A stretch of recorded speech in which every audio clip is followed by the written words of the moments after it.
So for the camera, can you introduce your name and your job? I'm Scott McHenry. I work for the Canadian Red Cross as a trainer of our educational programs delivered around Saskatchewan. So when bullying happens, a lot of time kids are scared to talk to adults and even some of their peers about it. How do you guys work with that and make it more comfortable for them? So one of the things that we like to talk about when we talk about bullying prevention is creating a conversation. So we like to, the world that we live in the Respect Education and Red Cross is about prevention. So we think one of the first things is first learning about what is bullying behavior. What does it look like? Because once we know what it looks like, we can learn what to do. So the next step is talking about speaking up and speaking out against bullying behavior. So if you're somebody who's being picked on, making it okay to go talk to somebody that's maybe an older student or a teacher or a principal. Because when it's part of a normal conversation, then kids will be more likely to talk about it. It's when we keep these things secret that we can't find help. So we just tell kids that we need to tell people. We need to be honest about what's happening to us. And it's okay that it's happening, but you need to find help. And the only way you can do that is by telling somebody who can help you. And if that person doesn't help you, you tell somebody else. And you just keep telling somebody until somebody helps you out. So what, the job that you do, what makes that more effective to preventing bullying than any other presentation? So one of the reasons I think that the Red Cross education for bully prevention works so well is because it's about empowering the youth.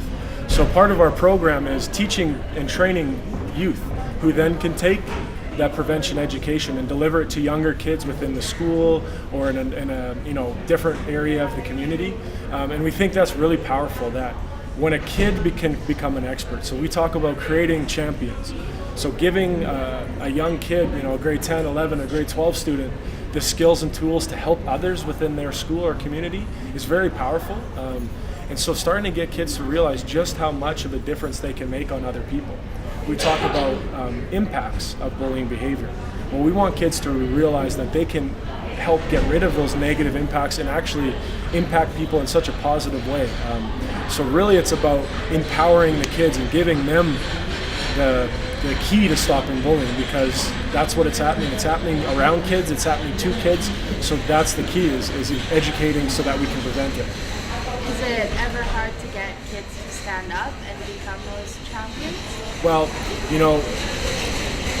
in my work, I think it is hard.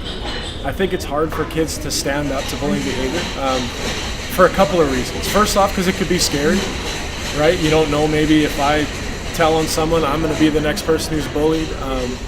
But the reason I think it's really hard is because they've probably never done it before. So when I talk to kids about life, the first time you try something, it can be hard, it can be scary. But once you do it the first time and you see that you've helped somebody or made somebody else feel better about themselves, you're going to want to keep doing it, right? So it's about making it normal, and it's about realizing that even though it might be scary for us, how does it feel to be the kid who's being bullied, right? How scared are they? So if we, the person who's not being bullied but seeing it happening, can help, that's huge, that that you can actually help save a classmate or help save another child in your community by listening or by being their voice. Because oftentimes when you're being bullied, you feel like you don't have a voice. So we, as the people that see it, we need to be that person's voice. And that's super powerful, that the key is within the kids. That the education says that the keys are within the kids in the school. It's a beautiful thing. Social media and our phones is a really big part of our everyday life. Yep. So how does Red Cross focus on cyberbullying and prevent it? Yeah, so that's a very good question, because cyberbullying is becoming more and more of an issue because we're all connected. We're always on our phones, whether it's Facebook or Snapchat or whatever people are using. So, there's a couple things that we teach about that. First thing is that it's not okay. So just because you're not, coming back home with a bruise, or you're being, physically into face-to-face verbal bullied or physical bullied, doesn't mean it's not any less harmful. So getting kids to first off realize that it's not okay. And the second thing is, how do we then find help? Because maybe it's not happening at school, right? Because cyberbullying can happen 24/7. So if it's happening to us at home in the evening, how do we tell people, right? Do we, screenshot it on our phone to show a teacher? Because we need to be able to find ways to let people know.